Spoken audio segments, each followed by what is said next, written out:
Exercise 3.3 को हम आगे बढ़ाते हैं। क्वेश्चन नंबर 2 काफी पूछा गया क्वेश्चन है बोर्ड एग्जाम्स में, ठीक है, और मतलब सिंपली 2 नंबर के लिए आता है, ज्यादा नंबर के लिए आता भी नहीं है। क्वेश्चन अगर हम ठीक से देखें तो क्लियर कट लिखी हुई है कि सॉल्व करिए 2x plus 3y equal to 11 को and 2x minus 4y equal to minus 24 को and hence find the value of m. Find the value of m for which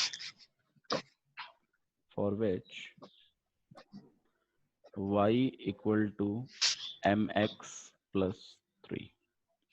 question का मतलब समझते हैं। पहली बात तो आपको वो ये कह रहा है कि ये इक्वेशन को और इस इक्वेशन को सॉल्व करिए। तो सॉल्व करना है तो एक बात तो तय है कि मतलब x और y की वैल्यू निकालनी है। अच्छा पहले मेरे को एक बात बता दो, ये लाइनें कैसी हैं, इंटरसेक्टिंग है पैरेलल है बबलू?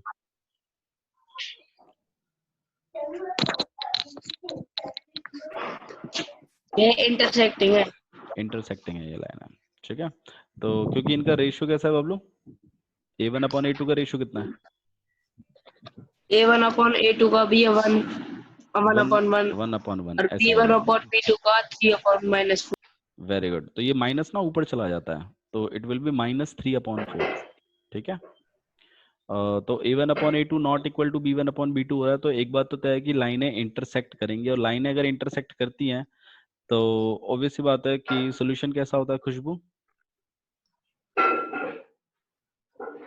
यूनिक। हाँ, यूनिक सॉल्यूशन होता है। Very good. यूनिक सॉल्यूशन मतलब एक सॉल्यूशन आएगा, सही बात है। तो इस बात को हमें ध्यान रखना है कि हमें इसमें से यूनिक सॉल्यूशन निकालना है, एक्स और वाई की वैल्यू निकल आएंगी हमारी, सही है। और इसके आगे देखो क्या बोला है उसने, एंड हेंस मतलब उसके बाद, इसीलिए find the value of m, और किसकी वैल्यू निकालनी है आपको? m की वैल्यू निकालनी है। For which y equal to m x plus 3। कैसे निकालोगे? वो जो x और y की वैल्यूज जो इनमें से निकल कर आएंगी ना, उसको इसमें पुट करना है, और फिर आपको m की वैल्यू निकालनी है। मेरी बात समझ में आ रही है क्या करना है? दोबारा सुनिए, आपको इन दोनों इक्वेशनों को सॉल्व करना है, अपना जो यूनिक सॉल्यूशन है उसको निकाल लेना है। यूनिक सॉल्यूशन मतलब x और y की वैल्यूज, और वो जो x और y की वैल्यूज आई हैं उसको इस लास्ट वाली इक्वेशन में पुट करना है, और और इस वाली इक्वेशन में से m की वैल्यू को फाइंड आउट करना है। समझ में आ रहा है? तो आइए करते हैं। हम कौन सा मेथड सीख रहे हैं? सब्स्टिट्यूशन। तो सब्स्टिट्यूशन मेथड से ही करेंगे, ठीक है। तो 2x plus 3y equal to 11, this is our first equation, and 2x minus 4y equal to minus 24 is our second equation. Okay, next चीज आपको क्या करना है कि हम एक इक्वेशन में से निकाल देते वेरिएबल, तो हम ऐसा कर लेते हैं 2x में से निकाल लेते हैं 3y इक्वल टू 11। अच्छा एक चीज और देखिए, देखो यहाँ पर भी 2x है और यहाँ पर भी 2x है, तो आप चाहें तो मतलब ऐसा कर सकते हैं हम लोग कि इसमें से चेंज कर x की, देंगे बस। नहीं एलिमिनेशन मेथड नहीं लगाना है, सब्स्टिट्यूशन मेथड। हम यहाँ पे सब्स्टिट्यूशन मेथड से कर रहे हैं, ओके। तो हम चाहें तो इसमें से 2x की वैल्यू निकालकर डायरेक्टली 2x की वैल्यू भी पुट कर सकते हैं अगर चाहें तो, ठीक है, बट हम x की वैल्यू ही पुट करेंगे। तो इसमें से हम एक वेरिएबल को उधर भेज देंगे, तो कितना हो जाएगा 11 माइनस 3y, और यहाँ पे 2x, x को हमने अकेला कर दिया, 11 माइनस 3y अपॉन में 2, और इस वैल्यू को हम पुट करेंगे, put x equal to 11 minus 3y upon में 2 in equation second. Equation second में हम लोग इसको पुट कर रहे हैं, ठीक है, ओके। तो हमारे पास जो इक्वेशन है वो है 2x माइनस 4y, तो 2x minus 4y equal to minus 24, ये सेकंड इक्वेशन है हमारी, ठीक है। इसमें पुट कर रहे हैं तो 2 और x की जगह हम लोग लिख देंगे 11 माइनस 3y अपॉन में 2 minus 4y equal to minus 24। 2 से 2 कैंसिल हो जाएगा और 11 minus 3y minus 4y minus 24, ये कितना हो जाएगा आपके पास? 11 minus 7 7y equal to 7y minus 24। Very nice. इस माइनस 7y को उधर भेज देते हैं, तो यहाँ पे 7y हो जाएगा और ये माइनस 24 को यहाँ खींच देते हैं, तो 11 प्लस 24 कितना हो जाएगा ये आपके पास? 35। 35 यहाँ पे 7y, y को अकेला कर देते कितनी हो जाएगी वैल्यू? 5 5। 35 very good. तो y इक्वल टू में कितना आ गया? 5। अब y की वैल्यू निकाल ली तो x की वैल्यू भी निकल जाएगी। पुट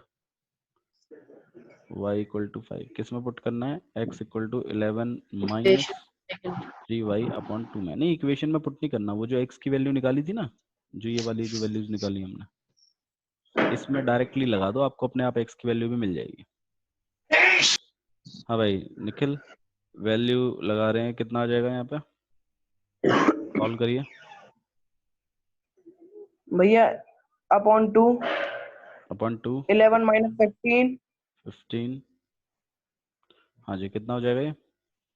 15 अपॉन 2 कितना हो जाएगा ये? इसको बताओ कैलकुलेट करके मुझे। Minus 4 upon 2 very good. Minus 4 upon 2, इसको कैंसिल कर देंगे 2, माइनस 2 तो x की वैल्यू कितनी गई? माइनस 2।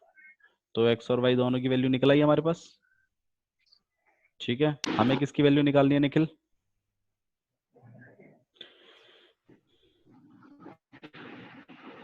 निखिल किसकी, हमें किसकी वैल्यू निकालनी है? भैया हमें हम्म, तो भैया हमें m की वैल्यू निकालनी है बाबू। भैया वो अभी आया था मैं। बहुत बढ़िया है।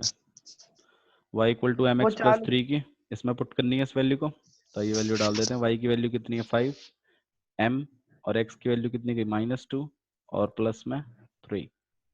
यहाँ पे -2m हो जाएगा, +3 हो जाएगा, यहाँ 5 हो जाएगा।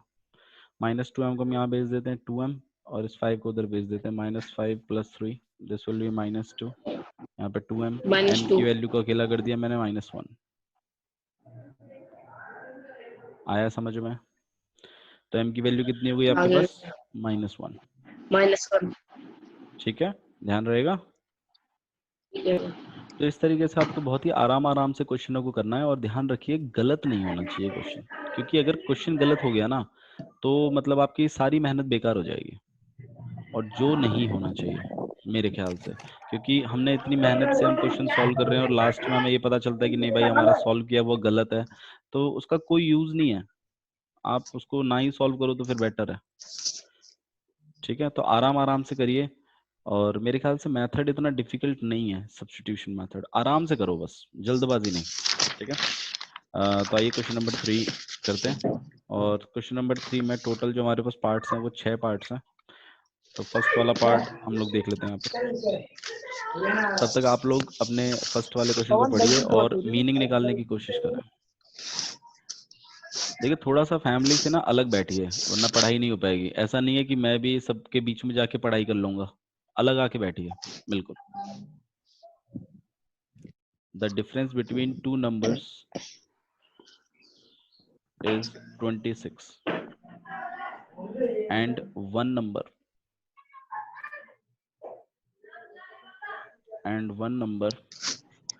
is 3 times, ए तू निकर पढ़न द मोहन चल and one number is 3 times between two numbers number is 3 times and one number is 3 times and one number is 3 times the other. ठीक है, 3 times the other.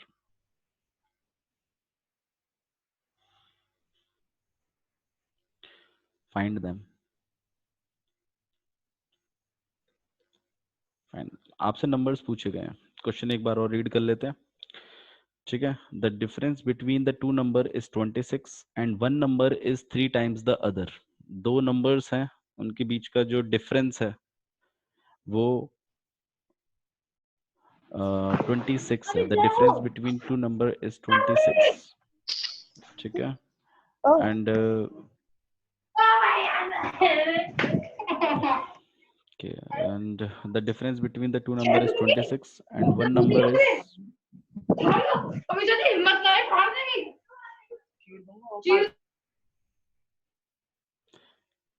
ठीक है, the difference between the two number is 26 and one number is 3 times the other. Find them. तो आपके पास दो number हैं, दो number के बीच का डिफरेंस दिया हुआ है आपको, ठीक है, और उनके बीच का जो डिफरेंस है वो 26 है, और एक नंबर जो है वो दूसरे नंबर का 3 टाइम्स है। देखो याद करो, मैंने आपको 3 टाइम्स और 3 मोर ये दोनों चीजें सिखाई हैं, ठीक है, और आपको दोनों नंबर निकालने हैं। तो ये सॉल्यूशन स्टार्ट करते हैं। तो हमसे नंबर पूछे गए हैं, तो मैंने आपको पहले भी क्लियर किया है कि फाइंड देम हम किसको करते हैं, फाइंड जिनको करना होता है उसी चीज को हम लेट करते हैं। तो हमें दोनों नंबर पूछे, तो हम यहाँ पे लेट करेंगे, let first number equal to में x and let second number equal to में y, ठीक है, and one number is 3 times the other. तो according to question one number is 3 times the other का मतलब है कि जो मेरा पहला वाला नंबर है वो 3 गुना है दूसरे वाले नंबर के। तो भाई अगर मैं 3 गुना कर दूं दूसरे वाले नंबर के तो इक्वल हो जाएंगी कंडीशंस। समझ में आ रहा है आपको मैं क्या कह रहा हूँ आपसे? मैं आपसे यहाँ पर ये चीज कह रहा हूँ कि फॉर एग्जाम्पल जैसे आपके पास दो नंबर थे और दोनों नंबरों के बीच का जो डिफरेंस है वो 26 है, ठीक है, and one number is 3 times the other, और जो एक नंबर है वो दूसरे नंबर का 3 गुना है, ठीक है। तो ये मेरा पहला नंबर है, ये मेरा फर्स्ट नंबर है, और ये मेरा सेकंड नंबर है, मान लीजिए, ठीक है। दोबारा इक्वेशन लिख लेते हैं, अच्छे से लिख लेते हैं इक्वेशन को। तो ये मेरा पहला नंबर है और ये मेरा दूसरा नंबर है। तो आइए स्टार्टिंग से एक बार क्वेश्चन और पढ़ते हैं, ठीक है। The difference between two number is 26। दोनों नंबरों के बीच का डिफरेंस कितना है? 26 है। तो मैंने फर्स्ट नंबर x माना है, सेकंड नंबर y माना है, तो दोनों का डिफरेंस, तो x माइनस वाई कितने के इक्वल हो जाएगा? 26 के। सही है, ठीक है ना? ये मेरा ये और ये मेरी इक्वेशन भी बन गई है, अगर आप ठीक से देखें तो ये मेरी क्या बन चुकी है? एक इक्वेशन भी बन चुकी है। तो मैं से अपनी एक इक्वेशन मान लेता हूँ, इक्वेशन नंबर 1। ये केस 1 है हमारा। केस सेकंड क्या कहता है कि one number is 3 times the other. तो आपका जो एक नंबर है वो 3 गुना है दूसरे वाले नंबर के। तो दूसरा वाला नंबर मेरा y है। अच्छा मुझे एक बात बताओ, x माइनस वाई करके 26 आ रहा है, तो इसका मतलब क्या है कि बड़ा कौन सा है? x बड़ा है, ऑब्वियस सी बात है। y छोटा है, तभी तो बड़े वाले में से छोटे वाले को माइनस कर रहा हूँ। देखो पॉजिटिव वैल्यू आ रही है। तो इस बात को समझना है कि कौन किसका 3 गुना होगा। मेरा बड़े वाले नंबर का 3 गुना करके तो छोटे वाले के बराबर में करूंगा नहीं, तो मुझे छोटे वाले का 3 गुना करना पड़ेगा, तब जाकर वो किसके बराबर होगा? बड़े वाले के। सही है ना? तो x equal to 3y। Okay, ये हमारी सेकंड इक्वेशन मान लेते हैं, ठीक है। हालांकि ये भी जनरल फॉर्म में नहीं है तो इसको अभी नहीं मानते। इस 3y को जब मैं उधर ले जाऊंगा तो मान लेते हैं। x minus 3y equal to 0। 3y equal to 0। अभी ये मेरी इक्वेशन बन गई है। तो पहला काम तो यही है कि आपको इक्वेशन पढ़कर अपने x y को सेट करना है, और ये x y सेट होने के बाद फिर आपको अपनी इक्वेशन फॉर्मेशन करनी है। समझ में आ रहा है? क्लियर है? क्या करना है?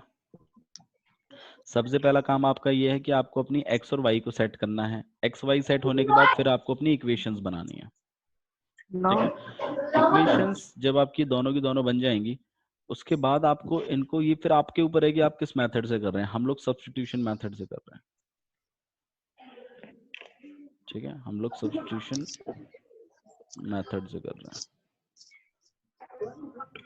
तो ये सब्स्टिट्यूशन मेथड से करते हैं। सब्स्टिट्यूशन मेथड में हम सबसे पहले क्या करते थे? दोनों इक्वेशनों को लिखते थे, x minus y equal to 26 and x minus 3y equal to 0। फिर हम क्या करते थे? एक वेरिएबल में से एक उसमें से वैल्यू निकालते थे, दूसरे में डालते थे। याद आया? ये हमारी फर्स्ट इक्वेशन है और ये हमारी सेकंड इक्वेशन है। फिर आइए हम फर्स्ट इक्वेशन को सॉल्व कर रहे हैं। x minus y equal to में 26, x की वैल्यू निकाल रहा हूँ मैं। 26 प्लस वाई लिख सकता हूँ कि नहीं लिख सकता? यस और इस वैल्यू को मैं पुट कर रहा हूँ, put x equal to 26 plus y in equation second. तो हमारे पास आ जाएगा 26 plus y minus 3y equal to 0। Okay, और यहाँ पर आपके पास हो जाएगा 26 और यहाँ पे माइनस 2y इक्वल टू 0। इस 2y को मैं उधर पुट कर देता हूँ, यहाँ पे 2y, यहाँ पे 26, y को अकेला किया हम लोगों ने, यहाँ पे 13 एंड y की वैल्यू कितनी गई 13। तो y की जब ये वैल्यू है, इस वैल्यू को अगर मैं वापस पुट कर दूं तो we'll get the value of x as well. तो x तो पुट कर देते हैं यहाँ पे, पुट y इक्वल टू 13, किसके अंदर पुट करना है, x equal to 26 plus y. 26 plus y, तो इसके अंदर हम वैल्यू पुट कर रहे हैं 26 plus 13 and this will be 39। तो x की वैल्यू कितनी आ गई आपके पास 39। तो आपके पास नंबर्स आ चुके हैं। हेंस फर्स्ट नंबर जो कि आपका x था उसकी वैल्यू कितनी है 39, और जो 39। सेकंड नंबर है जो कि y था उसकी Y। वैल्यू कितनी है 13। देखिए मैं आपको फिर कह रहा हूँ, प्रेजेंटेशन की बात है सारी की सारी, सॉल्व करना इतना प्रॉब्लमेटिक नहीं है जितना मैटर करता है प्रेजेंटेशन। बहुत बच्चे देखिए आंसर सभी लाते हैं लेकिन सारे बच्चों को फुल नहीं मिलते ना। उसका रीजन क्या है, उसका रीजन यही है, प्रेजेंटेशन मैटर करती है मैथ्स में कहीं ना कहीं, ज्यादा नहीं मैटर करती बट करती है। तो सबसे पहला काम ये था कि आपको अपने x और y वेरिएबलों को सेट करना है, फर्स्ट स्टेप। सेकंड स्टेप क्या था, फिर इक्वेशन फॉर्मेशन करनी है, ये आपका सेकंड स्टेप है। थर्ड क्या है, फिर रिक्वायर्ड मेथड लेना है, कौन से मेथड से सॉल्व करना चाहते हैं आप, और फिर उस मेथड का प्रोसीजर लगाना है अपना जो भी है। और लास्ट में जो आपका ये थर्ड स्टेप हो गया आपका सॉल्यूशन, और फोर्थ स्टेप ये है हेंस करके लिखना है। तो इन सारे पार्टों के नंबर्स हैं, ऐसी बात नहीं है, ये आपका पूरा नीचे तक ये थर्ड स्टेप है। सॉल्व कौन से मेथड से करोगे, ठीक है, this will be your third step. तो आपका ये जो पूरा क्वेश्चन है ये आपके चार स्टेपों में बटा हुआ है। फर्स्ट कौन से वेरिएबल सेट किए, सेकंड इक्वेशन बनाई, थर्ड कौन से मेथड से सॉल्व किया, और फोर्थ हेंस करके लिखा है कि नहीं लिखा। और इन सब चीजों पे नंबर होते हैं, समझ में आ रहा है। तो प्रेजेंटेशन का कोई भी पार्ट छूटना नहीं चाहिए, अगर छूटेगा तो definitely you will lose your numbers somewhere. Okay, इस बात का ध्यान रखिए। अच्छा जी, चलो भाई बबलू आप मुझे एक जवाब दीजिए, सप्लीमेंट्री एंगल्स क्या होते हैं बाबू। एंगल्स ये मुझे नहीं पता। ओके मनीष, ये थर्ड का सेकंड क्वेश्चन है। हाँ जी मनीष जल्दी बताइए बाबू।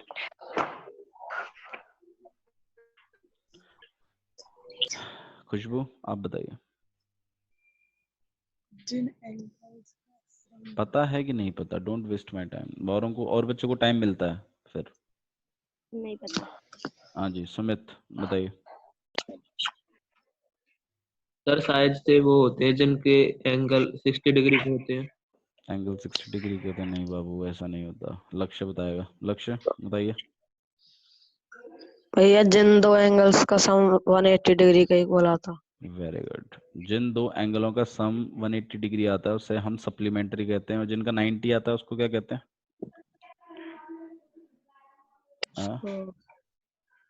लक्ष्य उसको क्या कहते हैं बाबू। एक सेकंड भैया याद नहीं आ रहा। अच्छा चलो निष्ठा बता देगी, निष्ठा आप बताइए। सर जिन दो एंगल्स का सम 180 के इक्वल होता है उसको तो हम सप्लीमेंट्री कहते हैं, और जिनका 90 होता है उनको क्या कहते हैं ये पूछ रहा हूँ मैं। कॉम्प्लीमेंट्री। उनको कॉम्प्लीमेंट्री एंगल्स कहते हैं। ध्यान आया। तो आपको बेसिक नॉलेज होनी चाहिए, मैं फिर कह रहा हूँ, ठीक है। देखो मान लीजिए जैसे क्वेश्चन सप्लीमेंट्री एंगल पे है and you don't know what is supplementary angle, तो आपकी इक्वेशन बन ही नहीं पाएंगी, क्योंकि एक इक्वेशन तो इसी से बनेगी कि भाई दो एंगल आप लोगे, दोनों को प्लस करके इक्वल टू में कितना लिख सकते हो आप, इक्वल टू में कितना लिख सकते हैं 180 डिग्री, 180। क्योंकि सप्लीमेंट्री एंगल्स हैं। अब जिस बच्चे को यही नहीं पता कि सप्लीमेंट्री एंगल क्या होते हैं, वो क्या तो सॉल्व कर लेगा और क्या तो वो इक्वेशन बना देगा, ठीक है। तो ये सब चीजें थोड़ा सा बेसिक नॉलेज होनी चाहिए आपको, ठीक है। आइए इक्वेशन फॉर्मेशन कर लेते हैं। तो the larger of the supplementary angle exceeds the smaller by 18 degree, क्या मतलब है अनुषा इसका? जो सप्लीमेंट्री का लार्जर एंगल है वो बड़ा है, स्मॉलर वो ज्यादा है, वो ज्यादा है, वो बड़ा है, सही बात है। छोटे वाले एंगल से कितना ज्यादा है बाबू वो? 18 डिग्री। ठीक है, मतलब अगर मैं लार्जर एंगल में से छोटे वाले एंगल को माइनस करता हूं तो मैं कितने के इक्वल लिख सकता हूं उसको? 18 डिग्री। मतलब उन दोनों के बीच में जो डिफरेंस है वो 18 डिग्री का है। तो सबसे पहला स्टेप क्या था बबलू? सबसे पहला था कि वेरिएबल सेट करो। तो वेरिएबल देखिए आपसे एंगल पूछे गए हैं, तो मैं अगर हूँ, मैं मतलब अगर मैं सोचूं तो ऑब्वियस सी बात है कि मैं फर्स्ट वेरिएबल जो मेरा एक्स वेरिएबल है वो मैं लार्जर सप्लीमेंट्री एंगल कर देता हूँ, और जो वाई होगा उसको स्मॉलर सप्लीमेंट्री एंगल कर देते हैं। ठीक है, तो इसी तरीके से आपको अप्रोच करनी है। तो let the larger supplementary angle, let the larger supplementary angle equal to my x, and let the smaller supplementary angle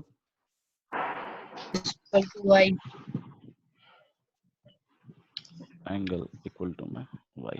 बन गया, हमारा पहला स्टेप हो गया। Okay, case 1।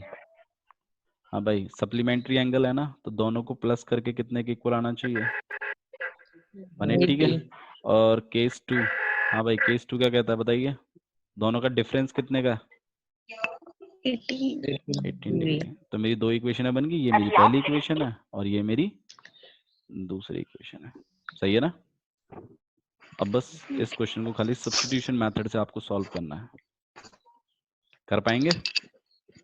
Yes sir. Simple चीज है, तो ये आपके लिए है। तो तो चलिए x plus y equal to 180 है, तो इसी को सॉल्व कर लेते हैं। x plus y equal to 180, x को मैंने यही छोड़ दिया यहाँ पे, 180 माइनस वाई। ठीक है, इसको मैंने सेकंड इक्वेशन में पुट कर रहा हूँ। सेकंड इक्वेशन है मेरी x minus y equal to में 18, x की जगह मैंने उठा के इसको डाल दिया, 180 माइनस वाई इक्वल टू में 18।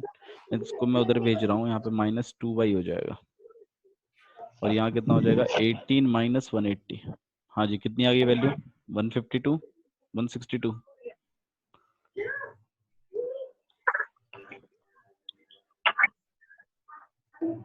और यहाँ पे माइनस 2y, और ये भी माइनस की आई है। ठीक है, माइनस से माइनस कट गया आपका, y को आपने अकेला कर दिया होगा, तो यहाँ पर आपके पास कितना बन जाएगा? ये 81। y की वैल्यू कितनी हो गई? 81। इसको उठाकर अपनी x वाली इक्वेशन में डाल दीजिए, क्या प्रॉब्लम है? इसमें वापस डाल दीजिए इसको, तो x की वैल्यू कितनी आ जाएगी? 180 minus 81, and that is nothing but 99। यही दो वैल्यूज हैं। तो आपका जो लार्जर सप्लीमेंट्री एंगल है वो 99 है, जो स्मॉलर सप्लीमेंट्री एंगल है वो 81 है। सुमित? हाँ जी, ये आई है वैल्यूज? सुमित?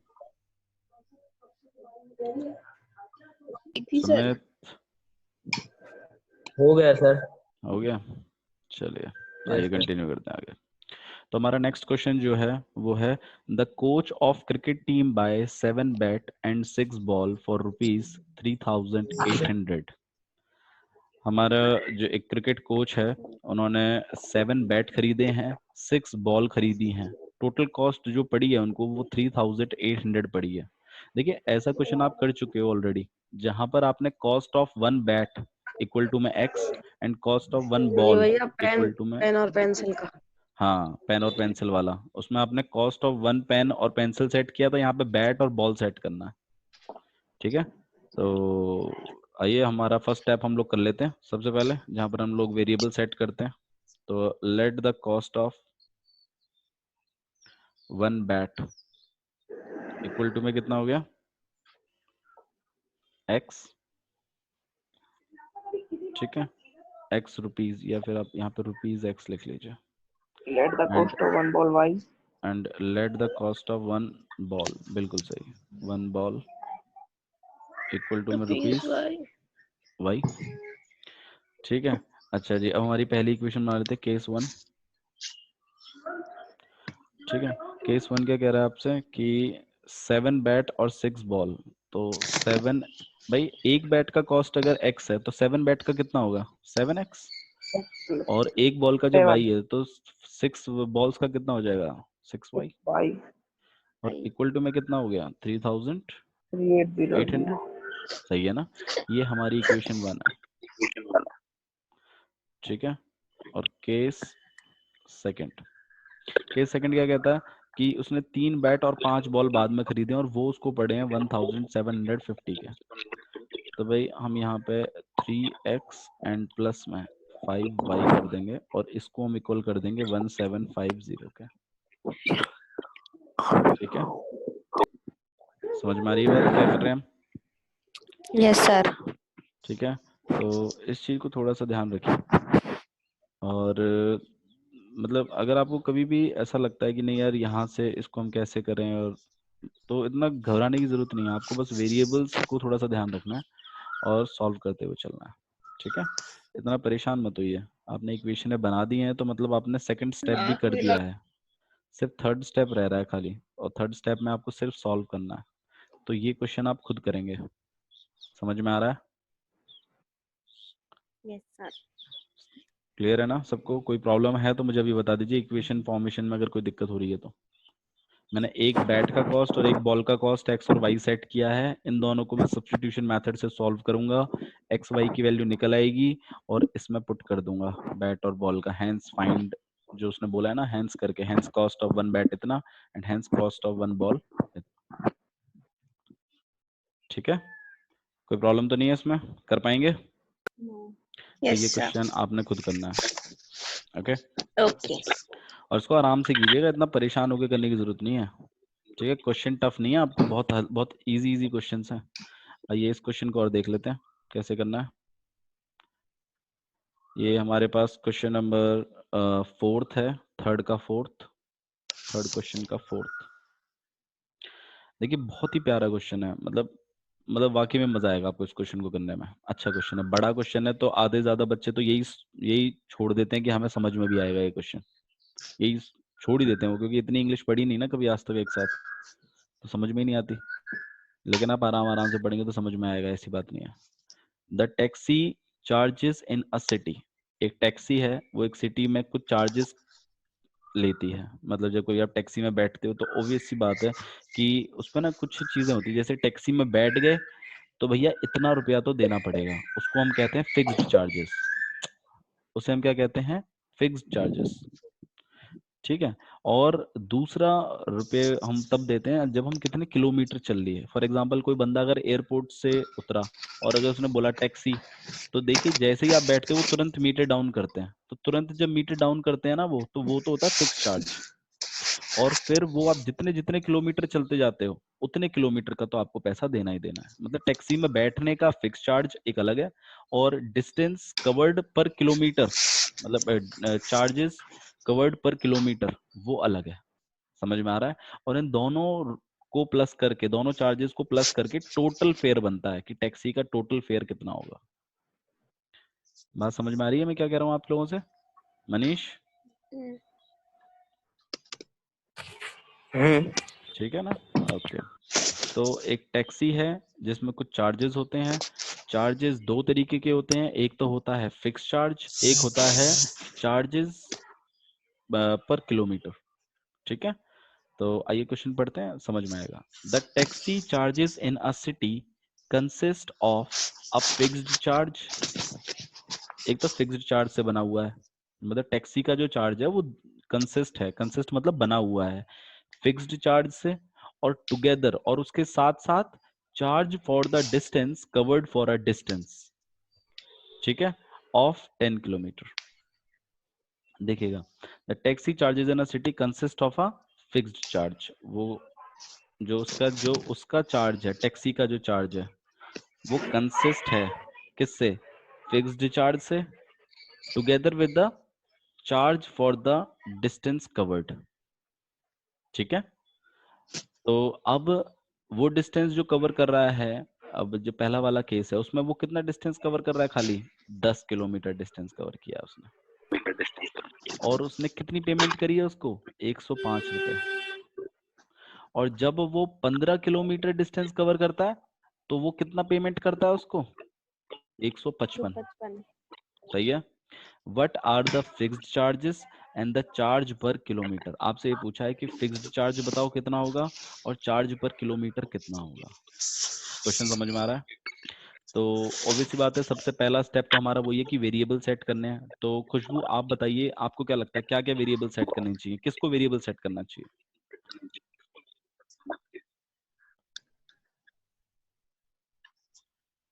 बताइए। एक तो टैक्सी चार्ज। टैक्सी चार्ज को सेट नहीं करेंगे, हम फिक्स्ड चार्ज को सेट करेंगे। हमसे फाइंड क्या करने के लिए बोला गया है? What Fixed are the charge. Fixed charge and the charge per kilometre. Kilometre. तो आप सबसे पहला जो सेट करेंगे वेरिएबल को, वो फिक्स्ड चार्ज वेरिएबल को सेट करेंगे। ठीक है, तो हम क्वेश्चन कंटिन्यू कर रहे हैं यहाँ पर। तो लेट द कॉस्ट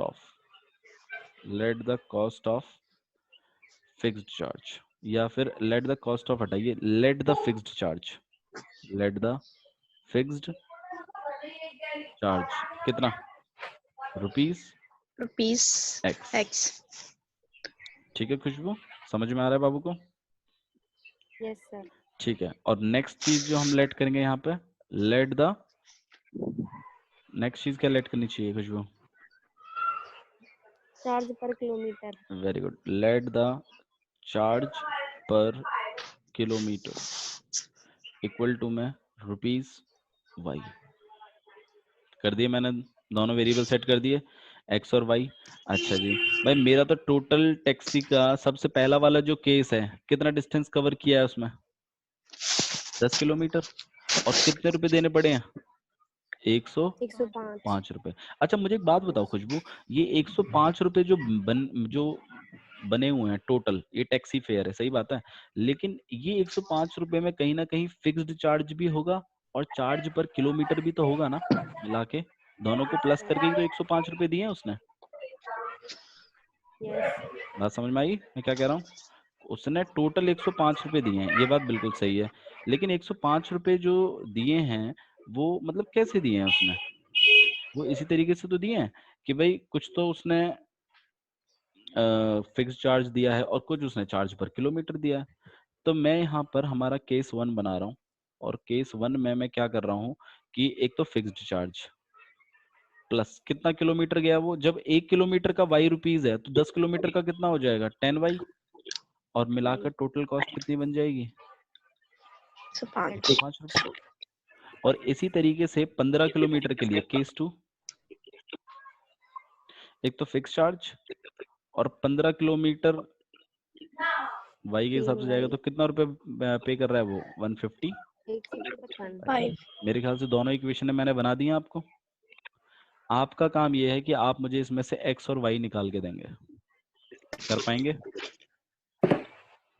Yes. कोई दिक्कत तो नहीं है? ठीक है, तो आप लोगों का आज का काम यही है कि आप मुझे इस वाले जितने भी मैंने इक्वेशंस बना के दिए हैं, उनके एक्स और वाईज की वैल्यू आप मुझे कल सबमिट करेंगे। ठीक है, और हम लोग जो है इसी क्वेश्चन से आगे प्रोसीड करेंगे कल। ठीक है, ठीक है। Okay, so that's all for today. Thank you very much.